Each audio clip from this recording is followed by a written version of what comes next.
Hello everyone, welcome to Internet Learning. Hope you all are doing well. So today we are going to discuss the topic Indentured Labor Migration from India of Class 10th History, Chapter number 3.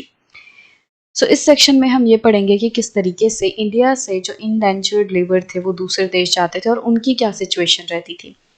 The example of indentured labor migration from India also illustrates the two-sided nature of the 19th century world.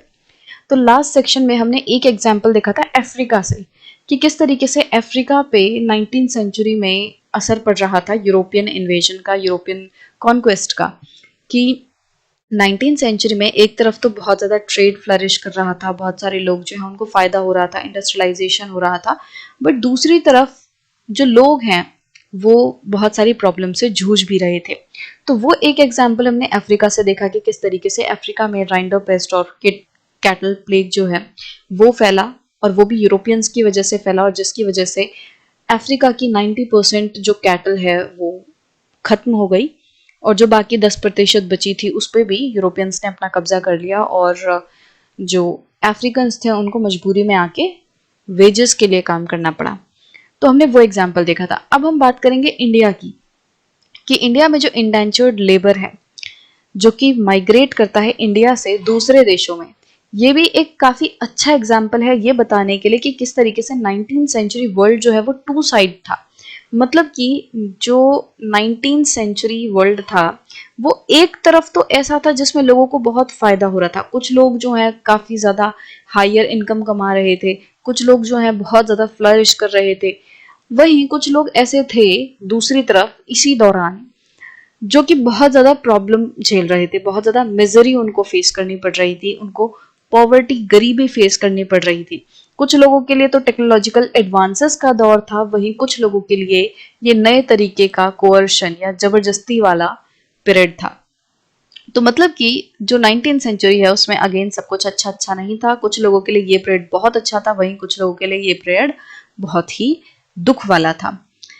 तो अब example लेंगे India के indentured labour का. तो अब indentured labour क्या होता है? ये एक तरीके से बॉन्डेड लेबर होता है जिसमें कि कॉन्ट्रैक्ट के थ्रू काम कराया जाता है. मतलब बेसिकली इसमें क्या होता है कि जो पर्सन है वो एक कॉन्ट्रैक्ट में एंटर करता है और इस कॉन्ट्रैक्ट के तहत उसको कुछ टाइम के लिए, कोई स्पेसिफिक पीरियड के लिए बिना किसी वेज के काम करना होगा एम्प्लॉयर के लिए. ठीक है, तो मान लो जैसे कोई पर्सन का पहले उसने कोई लोन वगैरह लिया हो, अब वो लोन को नहीं चुका पा रहा हो, तो उस लोन को चुकाने के लिए वो इंडेंचर्ड लेबर बन जाएगा कि ठीक है मैं तुमसे कॉन्ट्रैक्ट करता हूँ कि मैं 4 साल तक तुमसे तुम्हारे यहाँ काम करूंगा, जब मेरा लोन जो है चुकता हो जाएगा उस पीरियड में उसके बाद ही कॉन्ट्रैक्ट खत्म हो जाएगा. या कोई भी रीजन हो सकता है, बिना किसी रीजन के, बिना कोई लोन वगैरह रीपे करने के भी लोग इंडेंचर्ड लेबर बनते थे. उसका कारण ये रहता था कि लोग जो है वो बहुत बुरी हालत में रहते थे, बहुत ज़्यादा परेशानी में रहते थे और उनको ऐसा लगता था कि अगर वो इंडेंचर्ड लेबर बन जाएंगे, किसी यहाँ के यहाँ काम करेंगे भले ही कॉन्ट्रैक्ट पे बिना वेजेस के, फिर भी उन्हें लगता था कि उनकी सिचुएशन बेटर हो जाएगी. मतलब कि मान लो कोई गरीब है, ठीक है, उसकी प्रॉब्लम बहुत ज़्यादा है उसको, ठीक है, उसके पास खाने के लिए रोटी नहीं है, रहने के लिए छत नहीं है. अब ऐसे में उसके पास इंडेंचर्ड लेबर वाला कॉन्ट्रैक्ट आता है जिसमें कि उसको बताया जाता है कि उसको काम करने मिलेगा, उसको रहने के लिए जगह मिलेगी, उसको खाना भी दिया जाएगा. तो उसको लगता है कि उसकी लाइफ बेटर हो जाएगी, इसीलिए वो इंडेंचर्ड लेबर बन जाता है. वो इस कॉन्ट्रैक्ट में एंटर कर जाता है जिसके तहत उसको कोई वेज नहीं मिलेगी बट उसको काम करना पड़ेगा कोई स्पेसिफिक पीरियड के लिए. ठीक है, तो आई होप कि आपको अभी समझ आ गया होगा कि इंडेंचर्ड लेबर क्या है. ऐसा लेबर है जिसमें कॉन्ट्रैक्ट के थ्रू जो है काम होता है. पर्सन जो है एक कॉन्ट्रैक्ट पे साइन करता है और उस कॉन्ट्रैक्ट के थ्रू तहत उसको कुछ टाइम के लिए बिना वेजेस के काम करना होता है. रीजन कुछ भी हो सकता है, पर्सन किसी भी वजह से इंडेंचर्ड लेबर बन सकता है. कभी कभी उसे जबरदस्ती बनाया जाता था, कभी कभी पर्सन खुद इंडेंचर्ड लेबर अपनी मर्जी से बनता था और कॉन्ट्रैक्ट पे साइन करता था. So 19th century, hundreds of thousands of Indian and Chinese laborers went to work on plantations, in mines and in road and railway construction projects around the world. तो 19th सेंचुरी के time पे क्या हुआ, हजारों लाखों Indians और Chinese labourers जो हैं वो पूरे दुनिया भर में काम करने गए वहाँ की plantations, mines, railways and roadways की कंस्ट्रक्शन प्रोजेक्ट्स में. मतलब कि इंडियंस एंड चाइनीज अपने देशों से निकल निकल के बाहर देशों में गए और वहाँ पे वो इन सारी चीज़ों में, प्लांटेशन, माइन, इन सब में काम कर रहे थे. Indentured laborers were hired under contracts which were promised return travel to India after they had worked 5 years on their employer's plantation. तो होता क्या था कि कॉन्ट्रैक्ट में क्या लिखा रहता था कि आपको इंडिया वापस भेज दिया जाएगा, मतलब कि आपको पहली बात तो इस कॉन्ट्रैक्ट के तहत दूसरे देश में 5 सालों के लिए काम करना होगा और 5 सालों के बाद आपको वापस इंडिया भेज दिया जाएगा कि जो एम्प्लॉयर की प्लांटेशन है उस पर आपको 5 साल लगातार काम करना है बिना किसी वेज के, और आपके 5 साल का कॉन्ट्रैक्ट खत्म होते ही आपको इंडिया वापस भेज दिया जाएगा. Most Indian indentured workers came from the present day regions of eastern Uttar Pradesh, Bihar, central India and the dry districts of Tamil Nadu. तो ज्यादातर ये जो indentured workers थे इंडिया के वो किन जगहों से गए थे? ज्यादातर थे उत्तर प्रदेश से, बिहार से, सेंट्रल इंडिया से. इसके साथ साथ तमिलनाडु के जो ड्राई डिस्ट्रिक्ट्स हैं जहाँ पे पानी वगैरह इतना नहीं है, मतलब ज्यादातर इन जगहों से लोग इंडेंचर्ड लेबर के तौर पे दूसरे देशों में काम करने गए थे. अब हुआ क्या था कि यहीं के लोग क्यों गए, क्यों उत्तर प्रदेश, बिहार, सेंट्रल इंडिया और ड्राई डिस्ट्रिक्ट्स ऑफ तमिलनाडु के लोग ही गए? तो मिड 19 सेंचुरी के टाइम में क्या हुआ था, ये जो रीजन्स हैं इन्होंने काफी ज्यादा चेंजेस एक्सपीरियंस किए, बहुत ज्यादा बदलाव इन लोगों को देखने पड़े. यहाँ पे क्या हुआ, पहले यहाँ पे कॉटेज इंडस्ट्रीज थी, जैसे उत्तर प्रदेश, बिहार वगैरह में इन जगहों पे क्या था, छोटी मोटी इंडस्ट्रीज चलती थी. बट उसके बाद क्या हुआ, जैसे ये यूरोपियंस वगैरह आए वो कॉटेज इंडस्ट्री बंद हो गई, जो छोटी छोटी इंडस्ट्रीज लोग घर में चला रहे थे वो बंद हो गई. लैंड के रेंट्स बढ़ गए, जमीनों पे जो टैक्स देना था वो बढ़ गया. लैंड जो है उनको माइंस एंड प्लांटेशंस के लिए क्लियर किया जाने लग गया और बहुत सारे जंगल वगैरह को यूरोपियंस ने अपने अंडर ले लिया. इन्हीं सभी कारणों से क्या हुआ, यहाँ के जो लोग थे वो बहुत ज्यादा अफेक्ट हुए, वो गरीब हो गए और वो इन रेंट्स को देने में नाकाम थे. जो हाई रेंट थे उनको वो नहीं दे पा रहे थे और बहुत ज्यादा कर्ज में ये लोग डूब गए थे. और इन्हीं सभी कारणों की वजह से इन जगहों के जो लोग हैं उनको बाहर निकलना पड़ा काम की तलाश में. और जब वो काम की तलाश में बाहर निकले तो उनके सामने इंडेंचर्ड लेबर वाला जो सिस्टम है वो आया, और इसीलिए कि भाई उनको काम तो करना ही है, वो गरीब है, तो यही इन्हीं जगहों से ज्यादातर लोग जो है इंडेंचर्ड लेबर बने. अब हमारे देश से ज्यादातर जो लोग थे वो किन जगहों पे जाते थे इंडेंचर्ड लेबर के तौर पे, तो कैरेबियन आइलैंड्स जाते थे. कैरेबियन आइलैंड्स में भी मेनली कौन से, ट्रिनिडैड, गुयाना एंड सुरिनाम. तो ट्रिनिडैड, गुयाना और सुरिनाम वाले जो आइलैंड्स हैं कैरेबियन आइलैंड्स के अंदर, इन जगहों पे इंडियन इंडेंचर्ड लेबर गए. इसके साथ साथ मॉरिशस एंड फिजी में गए. ठीक है, इसके अलावा तमिल माइग्रेंट्स के लिए पास था साइलोन जो कि आज का श्रीलंका है, वहां पे लोग इंडेंचर्ड लेबर की तरह गए. मलाया जो कि आज के मलेशिया का पार्ट है, वहां पे लोग गए इंडेंचर्ड लेबर की तरह. और यहाँ पे क्या था, indentured workers were also recruited for tea plantations in Assam. हमारे देश के अंदर ही जो असम है वहां पे जो टी प्लांटेशंस थे उनके लिए भी इंडेंचर्ड वर्कर्स को हायर किया गया था. तो बाहर देश मतलब अपने देश से बाहर मेनली लोग Caribbean islands, Mauritius, Fiji, साइलोन and Malaya गए थे. बाकी और भी जगह गए थे बट मेनली ये थे, ज्यादा मात्रा में इन जगहों पे गए. इसके अलावा हमारे खुद के देश के अंदर असम में भी बहुत सारे इंडेंचर्ड लेबर्स को हायर किया गया था टी प्लांटेशंस के लिए. अब ये जो रिक्रूटमेंट है, ये जो इंडेंचर्ड लेबर्स है, इनको हायर किया जाता था एजेंट्स के थ्रू, और इन एजेंट्स को थोड़ी कमीशन मिलती थी. बहुत ज्यादा भी कमीशन नहीं मिलती थी, कोई छोटा मोटा अमाउंट मिलता था. कि होता क्या था कि जैसे यहाँ पे एक तरफ है इंडेंचर्ड लेबर, ठीक है, दूसरी तरफ है कौन, एम्प्लॉयर या जो ये यूरोपियंस है, और बीच में है ये मिडिल मैन जिसको कि हम कह रहे हैं ये है एजेंट. ये एजेंट क्या करता था, ये इन लेबरर्स से बात करता था. यहाँ पे जो लेबरर्स हैं इनसे बात करता था, इनको बहलाता इनको फुसलाता कि मेरे पास ना काम है, तुम एक काम करो, एक एम्प्लॉयर है वो तुम्हें काम दे देगा प्लांटेशंस में और तुम उसके पास जाके काम करो. तो ये एजेंट क्या कर रहा है, इस लेबर को काम दे रहा है, इसको बोल रहा है कि तुम इस यूरोपियन के पास जाके, इस एम्प्लॉयर के पास जाके काम करो. और इसके बदले ये जो एम्प्लॉयर है, एम्प्लॉयर को एजेंट ने लेबर ला के दिया, तो इसके बदले एजेंट को कुछ कमीशन मिलती है. ठीक है, तो इस तरीके से पूरा सिस्टम चल रहा था. Many migrants agreed to take up work hoping to escape poverty और oppression in their home villages. तो जैसा कि मैंने अभी जस्ट आपको बताया कि क्या क्या रीजन हो सकते हैं कि लोग इंडेंचर्ड लेबर बनते थे. तो बहुत सारे लोग जो हैं वो ऑलरेडी बहुत ज्यादा गरीबी में होते थे, ऑपरेशन होता था, उनके ऊपर बहुत ज्यादा अत्याचार वगैरह हो रहा होता था उनके खुद के गाँव में. तो उनको ऐसा लगता था कि इस पूरी दुर्दशा से हम निकल सकते हैं इंडेंचर्ड लेबर बनने के थ्रू, कि जब इंडेंचर्ड लेबर बन जाएंगे तो हमारी लाइफ थोड़ी बेटर बन जाएगी। अब इसके साथ साथ क्या होता था कि ये जो एजेंट्स हैं वो बहुत ही मतलब ऐसे चिकनी चुपड़ी बातें भी करते थे ताकि लेबर्स जो हैं, जो लोग हैं, वो इंडेंचर्ड लेबर बनने को तैयार हो जाएं। इनको झूठी झूठी बात बताते थे एजेंट्स, इन लोगों को, इन लेबर्स को गलत बात बताते थे, फॉल्स इंफॉर्मेशन देते थे कि आपको कहाँ पे भेजा जाएगा, कहाँ पे इनको जाना है, क्या ट्रैवल का मोड रहेगा, क्या नेचर रहेगा काम का, क्या उनकी लिविंग कंडीशंस रहेंगी, क्या उनकी वर्किंग कंडीशंस रहेंगी। इन सभी चीजों के बारे में जो एजेंट है वो झूठ बोलता था कि भाई आपको तो कोई बहुत अच्छी जगह जाना है, वहां पे बहुत अच्छे घर होंगे, बहुत अच्छी आपको क्या कहते हैं ट्रैवल मोड दिया जाएगा, मतलब एकदम मस्त आपको ट्रेन में जाना होगा, एसी वाले कंपार्टमेंट्स होंगे, मतलब इस तरीके से कुछ बहुत बढ़िया बढ़िया बातें बोल के, ठीक है, कि आपकी लिविंग कंडीशंस बहुत अच्छी होंगी, आपको रहने के लिए रूम दिया जाएगा, खाने को एकदम शाही खाना दिया जाएगा, इस तरीके की बातें जिससे जो कि लेबर को एक तरीके से एक्साइट कर दे, उसको लगे कि ये तो बहुत अच्छी चीज है, और फिर वो इस गलत इंफॉर्मेशन के चक्कर में मान जाए काम करने के लिए। तो often migrants were not even told that they were to embark on long sea voyage.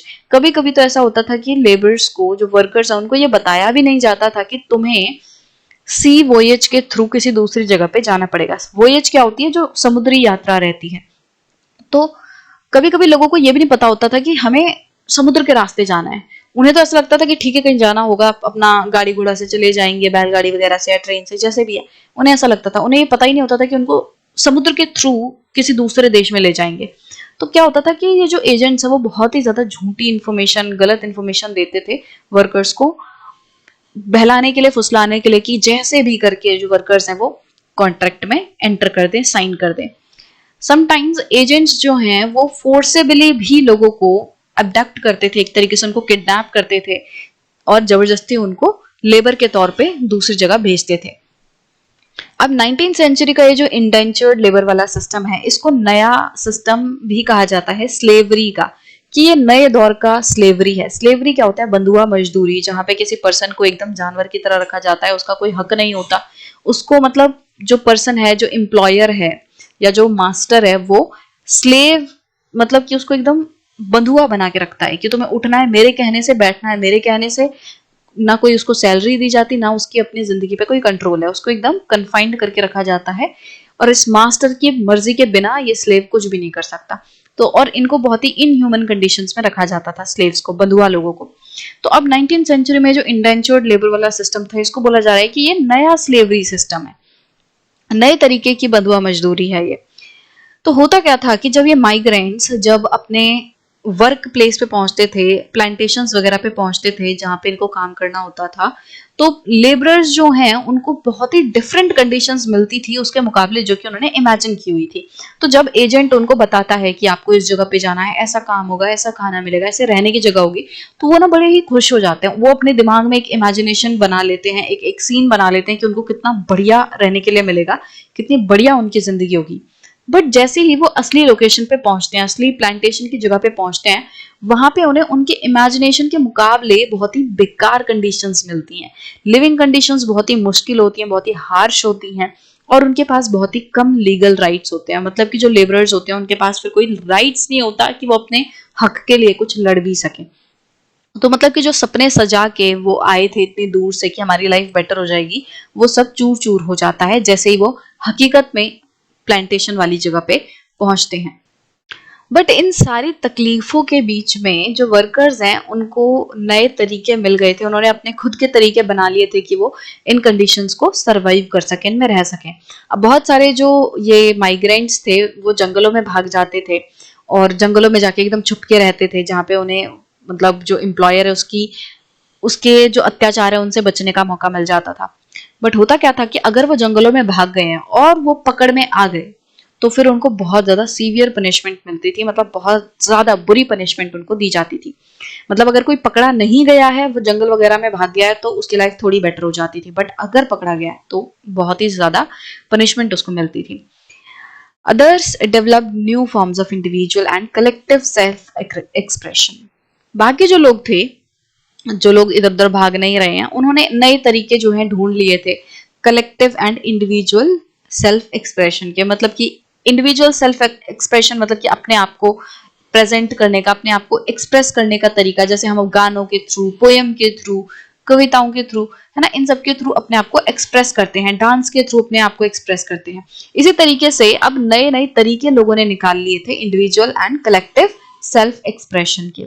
अब हो क्या रहा था कि जो ये नई जगहें हैं जहाँ पे प्लांटेशन वर्कर्स जा रहे हैं प्लांटेशंस में काम करने के लिए, अब ऐसा तो नहीं था कि वहां से सिर्फ और सिर्फ इंडियन जा रहे हैं, इंडिया से जा रहे हैं, अफ्रीका से अलग अलग पार्टों से जो लेबरर्स हैं वो जा रहे हैं, चाइना से जा रहे हैं, और वहां पे रहने वाले लोग, मान लो कैरेबियन में गए हैं तो कैरेबियन के भी तो लोग होंगे, उनका भी तो अपना कल्चर होगा। तो हो क्या रहा था, अब यहाँ पे एक मिक्स्ड कल्चर फॉर्म हो रहा था, ऐसा कल्चर था जो कि ब्लेंड था, अलग अलग जगह के लोग आ रहे थे और अपना अपना कल्चर वो बता रहे थे और सारे लोग मिलके एक नया ही कल्चर बना रहे थे। ठीक है, तो हो क्या रहा था, डिफरेंट कल्चर फॉर्म्स हो रहे थे। In Trinidad, the annual Muharram procession was transformed into a raucous carnival called Hosay from Imam Hussain, in which workers of all races and religion joined. अब हुआ क्या, जैसे ट्रिनिडाड का एग्जाम्पल दिया गया है कि किस तरीके से अब कल्चर चेंज होता है, तो वहां पे एनुअल मुहर्रम प्रोसेशन निकलता था। बट जैसे जैसे वहां पे अलग अलग कल्चर के लोग गए, अलग अलग ये इंडेंचर्ड लेबर गए, तो सबके कल्चरल मिक्स से क्या हुआ, वहां पे जो एनुअल मुहर्रम प्रोसेशन था वो चेंज होके अब वो होसे बन गया, जो कि रोशस कार्निवल था। मतलब एक तरीके से अब ये नए तरीके का प्रोसेशन होने लगा जिसको कि होसे कहते हैं, और ये जो होसे है ये इमाम हुसैन से निकला है। अब इसमें क्या होता है, ये जो मुहर्रम प्रोसेशन चेंज होके होसे बना, इसमें अलग अलग तरीके के लोग, अलग अलग रेसेस के, अलग अलग रिलीजन के लोग सब इसमें ज्वाइन करते थे। पहले मुहर्रम प्रोसेशन रहता था तो सिर्फ जो इस्लाम धर्म को फॉलो करने वाले लोग हैं वो उसमें जाते थे, और वहां के जो ट्रिनिडैड के जो लोकल लोग हैं वो उसको ज्वाइन करते थे। बट धीरे धीरे करके क्या हुआ, मुहर्रम में बाकी लोग जुड़ने लग गए, बाकी कल्चर, बाकी रेसेस के लोग जुड़ने लग गए, और मुहर्रम होसे बन गया जिसमें कि सारे रेसेस, सारे रिलीजन के लोग जुड़ते थे इस प्रोसेशन में, इस कार्निवल में। Similarly, the protest religion of Rastafarianism, made famous by Jamaican reggae star Bob Marley, is also said to reflect social and cultural links with Indian migrants to the Caribbean. इसी तरीके से एक नया religion निकला जो कि था रास्टाफेरियनिज्म। अब ये जो रिलीजन है ये एक तरीके से ये शो करता है कि इंडियन माइग्रेंट्स एंड कैरेबियन के बीच में कुछ सोशल एंड कल्चरल लिंक्स हैं। तो जो रास्टाफेरियनिज्म है इसके थ्रू इंडियन माइग्रेंट्स एंड कैरेबियंस के बीच में एक कनेक्शन शो होता है। इसी तरीके से दूसरा एग्जाम्पल है चटनी music, popular in Trinidad and Guyana, is another creative contemporary expression of the post-indentured experience. तो Trinidad and Guyana में जब इंडियन लेबरर्स गए, बेसिकली जो बिहार एंड भोजपुरी वाले जो लेबरर्स थे, तो वहां पे जब वो गए तो ट्रिनिडैड के लोगों के साथ वो घुले मिले, वहां पे उन्होंने अपना कल्चर शो किया, और वहां पे एक नया म्यूजिक निकल के आया, चटनी म्यूजिक, जो कि ट्रिनिडैड के local music and Bhojpuri music का एक मिक्सचर है। तो ये एक मतलब दूसरा एग्जाम्पल है जो कि ये बताता है कि जो इंडेंचर्ड लेबर वाला सिस्टम था उसके बाद किस तरीके से अलग अलग देशों में अलग अलग कल्चर जो है वो मिक्स होने लग गए, एक कल्चरल फ्यूजन होने लग गया, वो भी अराउंड द ग्लोब, कि पूरे दुनिया भर में जहाँ पे अलग अलग देशों के लोग, अलग अलग कल्चर के लोग जा रहे थे, वहां पे ये जो कल्चरल मिक्स है वो हो रहा था। ठीक है, जहाँ पे जो ओरिजिनल कैरेक्टरिस्टिक्स हैं वो खत्म हो रहे थे और एक नया ही कल्चर बन रहा था जो कि बिल्कुल ही नया था। अब काफी सारे इंडेंचर्ड वर्कर्स जो थे वो उनका कॉन्ट्रैक्ट खत्म होने के बाद भी उसी जगह पे रहे। फॉर एग्जाम्पल कि कोई पर्सन जो है वो 5 साल के लिए ट्रिनिडैड गया है, किसके लिए, इंडेंचर्ड लेबर की तरह, बट जब उसके 5 साल खत्म हुए तो उसके बाद भी वो वहीं पे ट्रिनिडैड ही रहा, वो वापस इंडिया नहीं आया। ठीक है, तो हुआ क्या कि अब उसको आदत हो गई वहां की, उसको थोड़ा कंफर्टेबल हो गया कि वहीं पे वो रह सकता है। तो अब वो जो इंडेंचर्ड लेबर्स हैं उन्होंने नए घर ढूंढ लिए, मतलब कि अब उनका नया घर वो एग्जाम्पल के तौर पे ट्रिनिडैड बन गया, कि पहले वो इंडिया में रहते थे बट अब उनको ट्रिनिडैड अपना लगने लग गया, क्योंकि उन्होंने काफी टाइम वहां पे स्पेंड कर लिया, लोगों से घुले मिले, है ना। तो ये सारी चीजें हुई, और कुछ लोग जो है थोड़े टाइम के लिए इंडिया वापस आते भी थे, कि मान लो उनका कॉन्ट्रैक्ट खत्म हो गया तो वो थोड़े टाइम के लिए इंडिया वापस आते थे, बट उसके बाद वापस से उसी प्लेस पे चले जाते थे जहां वो इंडेंचर्ड लेबर की तरह काम करते थे। तो consequently there are large communities of people of Indian descent in these countries। तो हुआ क्या कि ये जो कंट्रीज हैं जिनमें कि इंडियन लोग इंडेंचर्ड लेबरर्स की तरह गए थे, वहां पे धीरे धीरे करके बहुत ज्यादा बड़ी मात्रा में इंडियन डिसेंट की कम्युनिटीज बनने लग गई, कि ऐसे लोग जो कि इंडिया के रहने वाले थे पहले, तो वो लोग, उन लोगों की कम्युनिटी इन देशों में बढ़ने लग गई जहां पे वो लोग काम करने के लिए गए थे। So have you heard of the Nobel prize winning writer V S Naipaul? तो वीएस नायपॉल के बारे में हो सकता है आपने सुना होगा। तो ये काफी फेमस राइटर हैं, जो कि एक तरीके से ट्रिनिडैड में ही इनके जो पेरेंट्स वगैरह थे वो इंडेंचर्ड लेबर की तरह गए थे, तो वहीं पे ये बॉर्न हुए थे। तो मतलब कि इनके डिसेंट तो इंडियन है, बट ये रहते, इनके पेरेंट्स वगैरह ट्रिनिडैड में रहते थे। तो ये एक एग्जाम्पल के तौर पे किस तरीके से इंडियन डिसेंट के लोग जो है वो निकल के आए। Some of you may have followed the exploits of West Indies cricketers Shivnarine Chanderpaul and Ramnaresh Sarwan. तो हो सकता है आपने वेस्ट इंडीज के जो क्रिकेटर्स हैं उनके नेम देखे हों, कि जैसे उनमें से एक थे शिव नारायण चंद्रपॉल, ऐसे उनमें से दूसरे क्रिकेटर का नाम था राम नरेश सरवन। तो हो सकता है आपने ये सोचा हो कि भाई हैं तो ये वेस्ट इंडीज के, पर इनके नाम बहुत ज्यादा इंडियन जैसे लग रहे हैं, कि जैसे इंडियन का नाम हो। सो ऐसा क्यों है, क्यों उनके नाम बहुत ज्यादा इंडियन जैसे साउंड करते हैं, ऐसा लगता है जैसे किसी इंडियन का ही नाम है। तो उसका रीजन ये है कि ये जो लोग हैं ये डिसेंडेंट्स हैं इंडेंचर्ड लेबर माइग्रेंट्स के, जो कि इंडिया से गए थे। तो मतलब कि इंडिया से इंडेंचर्ड लेबर के तौर पे कुछ लोग कहाँ गए, वेस्ट इंडीज गए, और वेस्ट इंडीज में वो लोग रहने लग गए, और वहीं पे उन्होंने अपने परिवार आगे बढ़ा दिए, और धीरे धीरे करके वहां पे इंडियंस की एक तरीके से कम्युनिटी बढ़ने लग गई। ऐसे लोग जो कि इंडिया से इंडेंचर्ड लेबर की तरह आए थे, उनकी कम्युनिटीज बढ़ने लग गई। सो इन लोगों के नाम इंडियन जैसे इसलिए हैं क्योंकि कभी पहले इनके जो पूर्वज हैं वो इंडिया से इंडेंचर्ड लेबरर्स की तरह वेस्ट इंडीज में आए थे और वो वहीं बस गए। अब 1900 से क्या हुआ, इंडिया के जो नेशनलिस्ट लीडर्स हैं उन्होंने इंडेंचर्ड लेबर माइग्रेशन को अपोज करना शुरू कर दिया, ये कह के कि ये जो इंडेंचर्ड लेबर वाला सिस्टम है ये काफी अब्यूजिव है और काफी क्रूअल है, लोगों के ऊपर बहुत ज्यादा अत्याचार वाला सिस्टम है ये। तो इसीलिए जो हमारे नेशनलिस्ट लीडर्स थे उन्होंने इसको अपोज करना शुरू किया, और 1921 में इंडेंचर्ड लेबर माइग्रेशन जो है उसको बैन कर दिया गया, उसको अबॉलिश कर दिया गया। Yet for a number of decades afterwards, descendants of Indian indentured workers, often thought of as coolies, remained an uneasy minority in the Caribbean islands. तो हुआ क्या कि भले ही 1921 में जो इंडेंचर्ड लेबर माइग्रेशन है उसको अबॉलिश कर दिया गया था, बट उसके बाद भी काफी सालों तक, काफी दशकों तक, डेकेड मतलब होता है एक डेकेड में 10 years होते हैं हिंदी में, जिसे हम दशक कहते हैं। तो काफी दशकों तक, काफी डिकेड्स तक जो डिसेंडेंट्स हैं इंडियन इंडेंचर्ड वर्कर्स के, वो दूसरे देशों में रहे, और उनको कुलीज की तरह कहा जाता था। उनको क्या बोला जाता था कि ये कुलीज हैं, मतलब इंडिया से गए हुए जो इंडेंचर्ड लेबरर्स हैं उनको कैरेबियन में कुलीज कहा जाता था, और वहां पे ये अनईजी माइनॉरिटी थे, मतलब कि वहां पे उनको अच्छे से ट्रीट नहीं किया जाता था। कैरेबियन के जो लोग हैं या जो दूसरे यूरोपियंस वगैरह हैं, वो लोग इंडियन इंडेंचर्ड लेबरर्स को और उनके डिसेंडेंट्स को अच्छे से ट्रीट नहीं करते थे। Some of Naipaul's early novels capture their sense of loss and alienation. तो नाइपॉल की जो कुछ शुरुआत की नोवेल्स हैं वो काफी अच्छे से ये बताती हैं कि उस टाइम पे जो इंडेंचर्ड लेबरर्स थे और उनके डिसेंडेंट जो कि दूसरे देशों में रह रहे थे, उनको किस तरीके से काफी खोया सा लगता था, और उनको एलियनेशन लगता था कि वो अलग हैं। उनकी लाइफ ऐसी हो गई थी कि अब वो इंडिया में भी वापस जाने के नहीं थे, और वो जिस जगह पे रह रहे थे, जैसे मान लो कैरिबियन आइलैंड्स में रह रहे थे, वहां पे भी उन्हें अपना सा नहीं लग रहा था। तो उनकी सिचुएशन बहुत ज्यादा खराब हो रखी थी। सो आई होप कि ये जो पूरा सिस्टम था आपको इंडेंचर्ड लेबर का ये समझ आया होगा कि और किस तरीके से जो लोग थे इंडिया के उनको बहला के फुसला के इस इंडेंचर्ड लेबर वाले सिस्टम में धकेला जाता था। और पहले तो उनको बड़े अच्छे से बोला जाता था कि काफी अच्छा सिस्टम रहेगा, तो और लोग बड़े आकर्षित हो जाते थे, बट एक्चुअली जब वो रियल जगह पे पहुंचते थे काम वाली, वहां पे उनको सच में पता चलता था कि ये क्या है, और वहां पे उनके साथ बहुत ज्यादा अत्याचार किए जाते थे। जो यहाँ से इंडेंचर्ड लेबर की तरह लोग जाते थे उनको बिल्कुल भी अच्छे से ट्रीट नहीं किया जाता था, उनको बहुत ही बेकार कंडीशंस में रहना पड़ता था। और इस पूरी कंडीशन से निकलने का तरीका लोग ढूंढ रहे थे, लोग जंगलों में भाग जाते थे, और कुछ लोगों ने जो सिचुएशन है उससे समझौता कर लिया था और उसी सिचुएशन में खुश होने की कोशिश की। नए नए जो कल्चर हैं वो डेवलप हुए, लोगों ने नए तरीके के गाने निकाले, जैसे हमने चटनी म्यूजिक की बात की, हमने बात की कि किस तरीके से जो नए रिलीजन है वो निकल के आ रहे थे। रास्टाफेरियनिज्म है जिसके थ्रू हमें ये लगता है कि कैरेबियन एंड इंडियन कल्चर में, इंडियन माइग्रेंट्स में कोई ना कोई लिंक है। इसी तरीके से हमने देखा कि चीज़ें कैसे बदल रही थी। जो ट्रिनिडाड में मोहर्रम प्रोसेशन था अब वो चेंज हो गया था और अब वो होसे का कार्निवल बन गया था जिसमें कि हर तरीके के लोग पार्टिसिपेट करते थे।